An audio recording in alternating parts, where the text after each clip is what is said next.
todos. Como é timbre desta casa, vamos iniciar este pequeno almoço social às 9h30. Quero agradecer desde já a presença do engenheiro Marco Aurélio, aqui entre nós.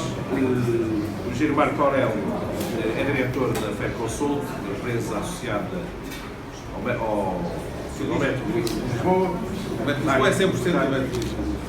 Exatamente.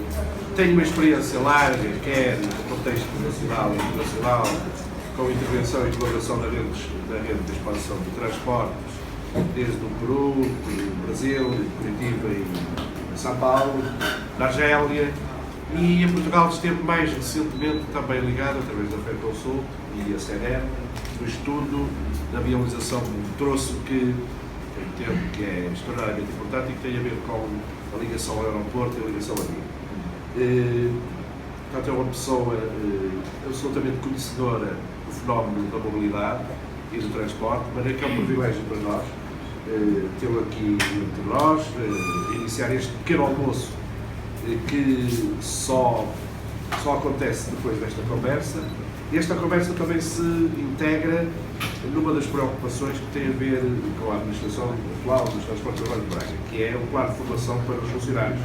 Aqui eu saúdo todos os colaboradores dos transportes urbanos de Braga que aqui estão.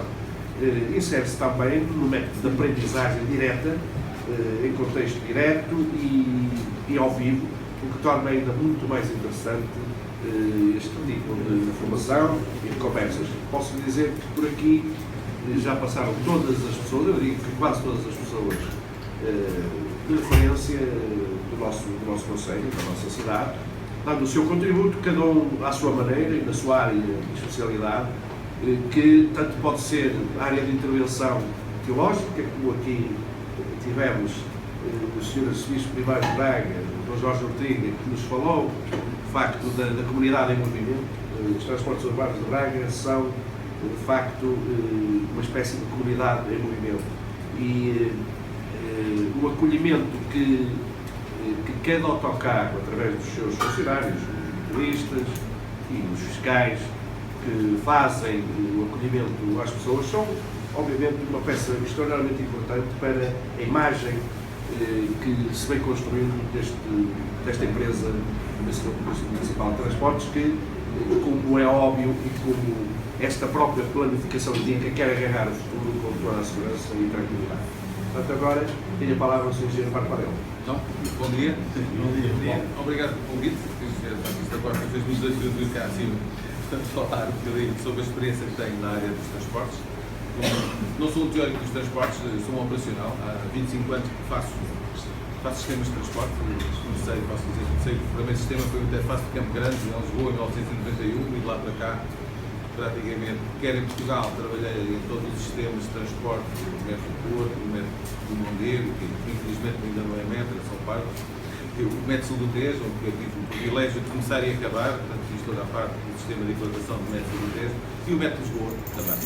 E, inclusivamente, e infelizmente, a partir de 2011 e 2008, com a crise que se abalou sobre o nosso país, o sistema de transporte ficaram deficitários em termos de investimento. Penso que agora vão renovar, porque se isto vai retomar. E tivemos de dedicar a outros mercados, fomos para o Brasil, fomos para a Argélia, fomos para o Peru, e portanto, todas as cidades com o mesmo problema das mobilizações dos transportes. E isto porque, só para dar enfim, uma resenha da experiência que tenho nestas áreas. O problema que tem acontecido hoje nas cidades, a Europa está a europeu e estes países, quer da América Latina, quer inclusive também no Norte da África, a pressão automóvel cada vez aumenta mais.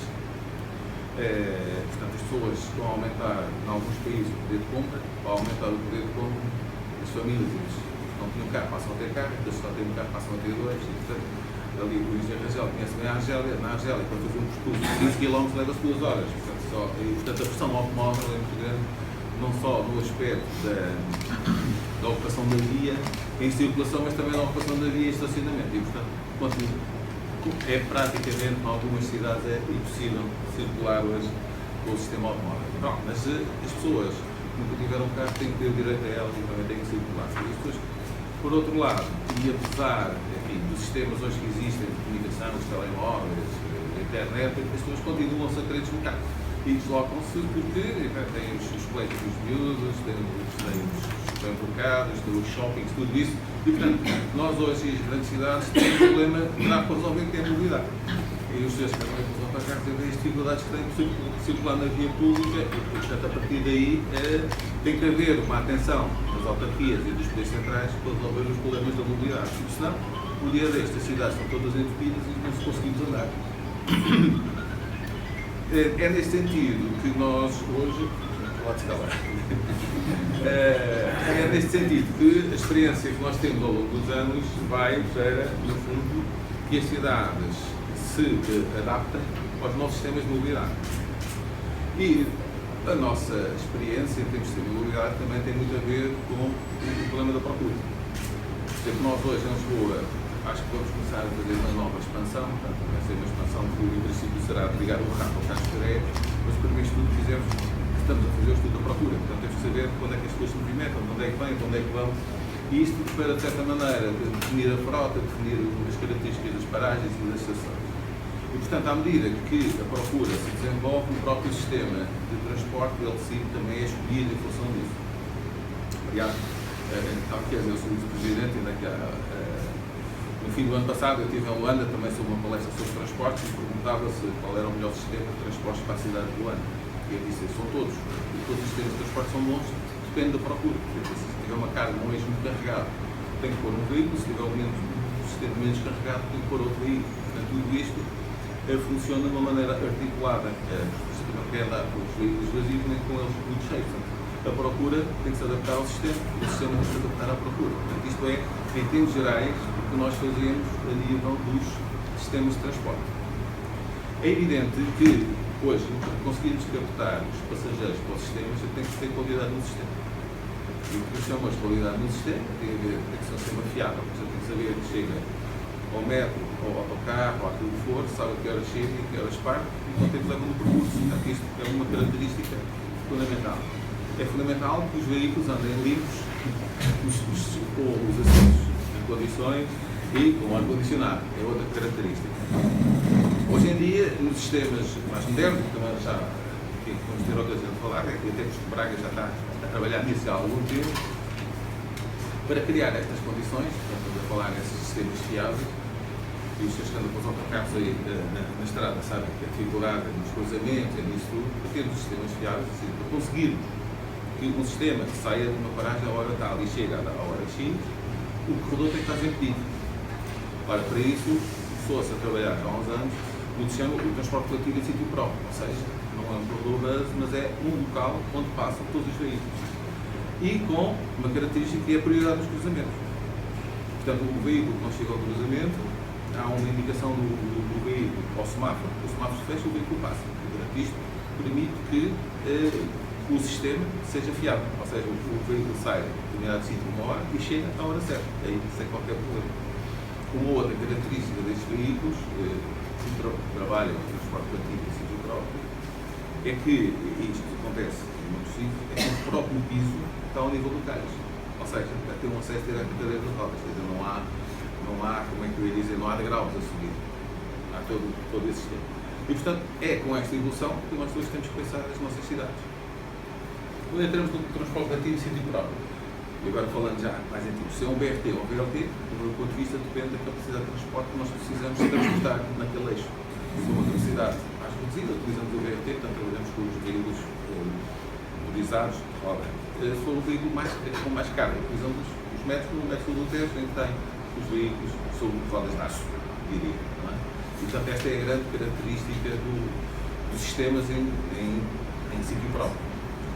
Ainda voltamos, que é um foco que a vossa cidade está a implementar, que é os BRTs.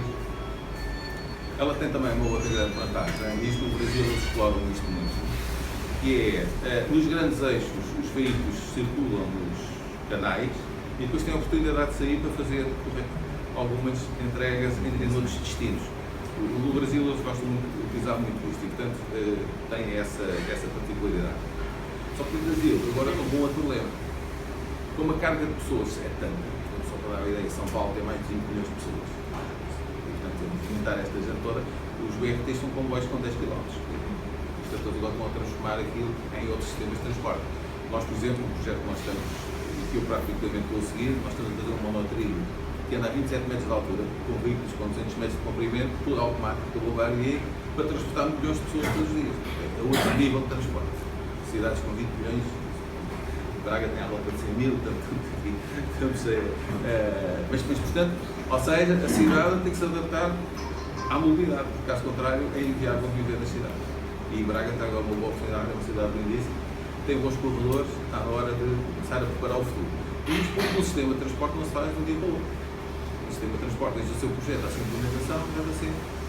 Posso dizer, independentemente dos atrasos, que o método do 10 começou em 2002, acabou em 2011. Vamos tirar ali 2 anos, que houve alguns problemas com terrenos, portanto, são 6, 7 anos para implementar o sistema. Portanto, há que começar a pensar nele com alguma antecedência, sobretudo para depois também não ter custos acrescidos. Um dos problemas grandes que nós temos quando apresentamos estes sistemas em sítio próprio é que há toda uma série de diferenças que têm que ser calculadas, quer a nível de expropriações, quer a nível de ocupações de subsolo que existem nos espaços canais. Quer dizer, há toda uma panóplia de problemas que aparece quando nós instalamos estes sistemas, que por vezes os inviabilizam. E depois também tem aqui a ver com outra coisa, que é a maneira de financiar estes sistemas. Em Portugal isso não é utilizado. Em Portugal, normalmente, quem faz todos os sistemas de transportes é com o financiamento do Estado. Mas dou o exemplo, por exemplo, em Paris, quem faz os sistemas de transportes é que quem faz toda a parte dos veículos é o operador, mas quem faz toda a boa parte do arranjo urbano é a autarquia. Portanto, a autarquia que investe na parte, é a Mairie de Paris que paga toda a parte do enquadramento urbano. Toda a parte que tem a ver com o sistema é feito pelo operador, neste caso é a RATP. Uma particularidade que tem estes sistemas é que, como eu costumo dizer, isto não é só um sistema de transporte. Quando nós trabalhamos num sistema que é transporte ativo em sítio próprio, não estamos a falar só no sistema de transporte. Estamos a falar numa coisa que para mim é mais importante que isso, que é a recodificação urbana na cidade. Porque após a implantação deste sistema, a cidade é outra. Se vocês forem a Almada não tem nada a ver com o que era há 10 anos atrás. Se a gente for a canais que foram requalificados mesmo no estrangeiro, se for para a Europa, há disso. A cidade depois de ter o sistema implantado, a cidade é outra, a qualidade é outra. Quer dizer, tem problemas, diminuímos normalmente o espaço de estacionamento, que as pessoas reclamam no início, mas depois a gente consegue convencê-las e elas ficam satisfeitas. Aumenta-se as áreas pedonais, aumenta-se as pistas de ciclismo, bastantes. Portanto, há toda aqui uma série de situações que, em princípio, é difícil para as pessoas aceitarem, porque funcionários do lugar do carro, a porta eles não gostam, e depois vão-se adaptando à situação e ao fim, quando o sistema está todo implantado, toda a gente gosta do sistema, toda a gente adere ao sistema. É como qualquer mudança, é sempre difícil de suportar. Mas isto para dizer, de certa maneira, que as cidades ou se adaptam às novas metodologias e aos novos sistemas, ou não estão condenadas mais anos, menos anos. E tem que pensar no futuro. Portanto, essencialmente, outra grande característica que nós temos com estes sistemas de transporte são sistemas estruturantes. Tem a ver também, de certa maneira, com a ligação a outros meios de transporte.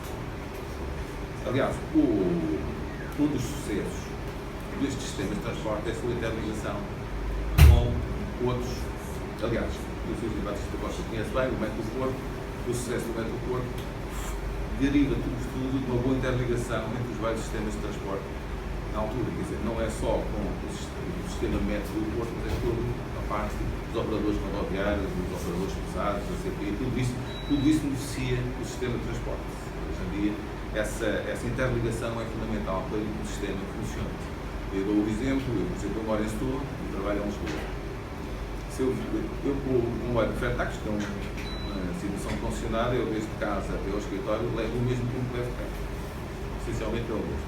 Com a diferença que nunca sei o que é que se passa no ponto 25 de abril. Se estou lá 10 minutos ou se estou lá 2 horas. Portanto, e no comboio eu sei que passo sempre. e portanto, isto é uma das grandes vantagens do transporte público. E é que, no fundo, o transporte público, desde que seja viável e tenha características, as pessoas aderem e resulta para a cidade. Uma questão que, no fundo, também tem aqui a ver com Braga, e isto também resulta, de certa maneira, com o trabalho que nós desenvolvemos há um bom par de anos. Portanto, eu penso que isto foi feito por nós, na altura, em 2003, nós estudámos o canal de alta velocidade entre Porto e Vigo. E no canal de alta velocidade entre Porto e Vigo, o sistema passava por Braga. E passava pelo sistema de Braga num sítio que tem cruzamento hoje de duas autoestradas e onde passa a linha da CP. Ou seja, nós hoje, aqui em Braga, olhando aqui para o vosso problema, nós temos uma centralidade que está mesmo a pedi-las, como eu costumo dizer, está mesmo a pedi-las ali, uma interface para, no fundo, o sistema de transporte e articular todo o sistema. Eu dou o exemplo, por exemplo, tive a felicidade de participar na coordenação do projeto da Garda do Oriente e que no início, quando nós fizemos a Garda do Oriente, a Câmara de Lisboa passava lá e dizia: o que é que vocês estão ali a fazer? Já não está ali a fazer nada. Quando eu estou a fazer mostras, a Garda do Oriente é uma coisa pequenina. Porquê? Porque a Câmara na altura não estava interligada, porque na altura a Parquex e a Câmara de Lisboa não funcionava muito bem, então andava ali uma...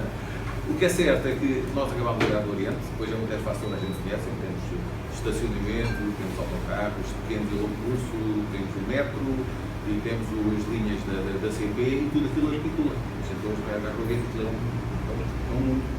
Eu ontem passei lá, fui para Braga, nós na altura fizemos meia dúzia de lojas, aquilo hoje é um centro comercial com uma estação de caminho de ferro, que é outra maneira de diferenciar as interfaces.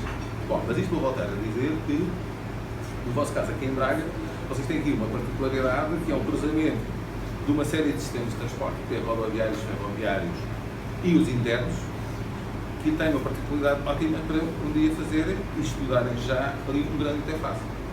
Com a particularidade daquilo que eu olhei, que no fundo aquilo é quase o centro da gravidade, é Braga, Famalicão, Barcelos e Guimarães. Portanto, ali, quer dizer, vocês têm ali um polo que, em Ferreiros, que no fundo pode ser potenciado e é um futuro grande polo. Se juntarmos a isto o que hoje se faz na Europa, que é juntar os shoppings e os comerciais, temos ali, os motores que vêm à Europa, às grandes interfaces, aquilo não são interfaces de transporte, são shoppings com transporte lá dentro, atendendo à grandiosidade que é aqueles edifícios. Portanto, vocês têm aqui uma oportunidade, que nós, enquanto empresa de engenharia, temos disponíveis para vos ajudar, que é a nossa função, tem ali uma grande espaço, uma funcionalidade para, de certa maneira, otimizarem o vosso sistema aqui em Braga e potenciar até a própria região. Porque aquilo é uma centralidade que, com o BRT projetado, com as autoestradas, tudo aquilo, ali com um bom parque and ride, com um bom estacionamento, com tudo, temos ali um polo de desenvolvimento que depois pode estar ligado à própria indústria, pode estar ligado também à parte do comércio, e tudo aquilo pode mexer. Bom, isto, portanto, falando na parte de interfaces, sistema de transportes. Aqui em Braga, aquilo que nós temos olhado e temos vindo, está na altura de vocês começarem a trabalhar nos sistemas. Não digo de implantar, mas pelo menos a nível dos projetos, saber os caminhos, a implantação das paragens, das estações, das interfaces, são termos que normalmente levam tempo, portanto, e normalmente é preferível, estar a ter uns estudos depois fazer e tentar a mudar.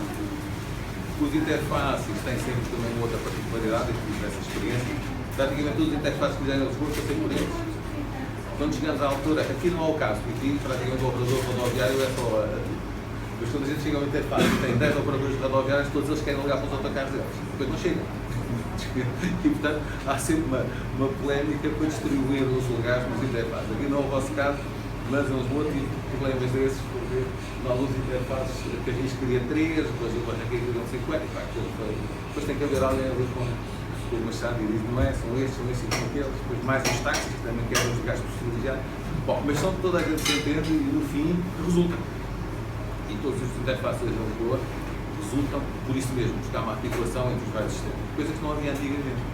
Eu dou um exemplo, por exemplo, que há uns anos o Metro de Lisboa fez uma interface entre Campos e a CP parava no 5 de outubro, quer dizer, não havia interface.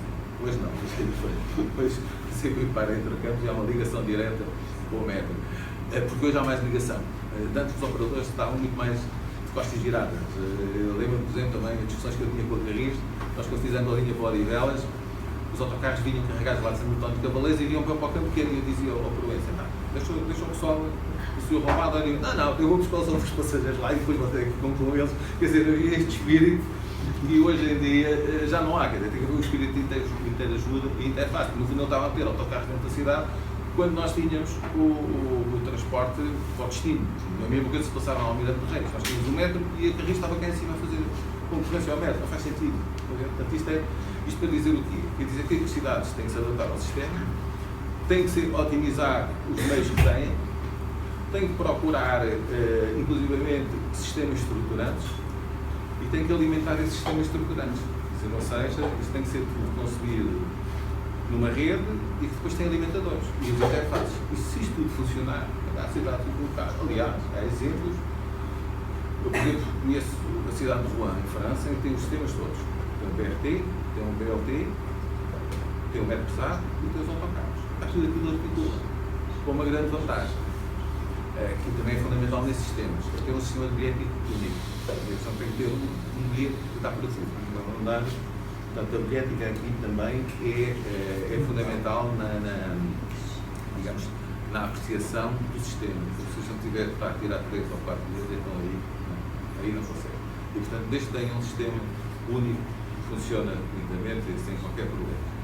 Portanto, a gente até um problema com o sistema de bilhete, eles acabaram os cartões e agora estamos com alguma dificuldade em conseguir arranjar, mas isso acho que já está resolvido também, mas pronto. Mas isso é outro sistema que inicia os sistemas de transporte. E estamos condenados a isto. Ou as cidades mudam e adaptam-se ao sistema de transporte, aumentam mais espaço para os seus utentes, ou com a pressão dos automóveis cada vez é maior, cada vez há menos lugares de estacionamento. Outra coisa que por acaso Lisboa agora está a correr razoavelmente bem é que com a requalificação do estacionamento, eu hoje vou à Avenida da Liberdade e tenho sempre estacionamento, porque é caro. E portanto, as pessoas já não vão de carro, vão de metros. E portanto, a pressão do estacionamento e a regularização do estacionamento também é fundamental para o sistema de transporte. Se a pessoa for a um lado qualquer e deixar o carro mal estacionado ou em segunda fila, tem uma facilidade para se deslocar. Se souber que isto vai lá e vai ficar, eu penso 2 vezes antes de vai, não é melhor utilizar o transporte público. Portanto, há todo este sistema que, no fundo, melhora a mobilização da cidade. Quer dizer, depois, por acaso, em Lisboa, isso acontece com facilidade, eu acho que com facilidade se estaciona um carro, só que está lá 10 minutos, mas deixa lá quase um euro. Ali não há. Mas o que é certo é que resulta, há menos pressão dos carros e há aumento do espaço de estacionamento e para as pessoas. Isso aí não há dúvida.